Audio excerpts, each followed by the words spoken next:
તો પંચમહાલમાં શંકાસ્પદ ચાંદીપુરા વાયરસના લક્ષણ ધરાવતો એક કેસ મળ્યો છે।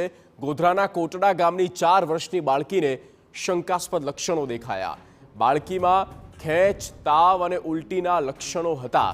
બાળકીને વધુ સારવાર માટે વડોદરા લઈ જવામાં આવી છે। બાળકીના સેમ્પલ તપાસવા માટે પૂનાની લેબમાં મોકલવામાં આવ્યા છે।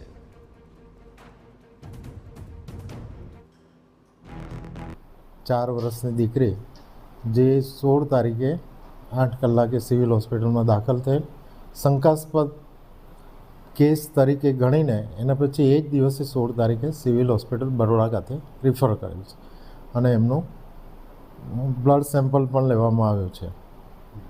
એની હિસ્ટ્રી એવી હતી કે એને અચાનક 15 તારીખે રાત્રે ઝાડા, ઉલટી, તાવ સાથે ખેંચ અને શ્વાસ લેવામાં તકલીફ એ પરિસ્થિતિ ઊભી થયેલી।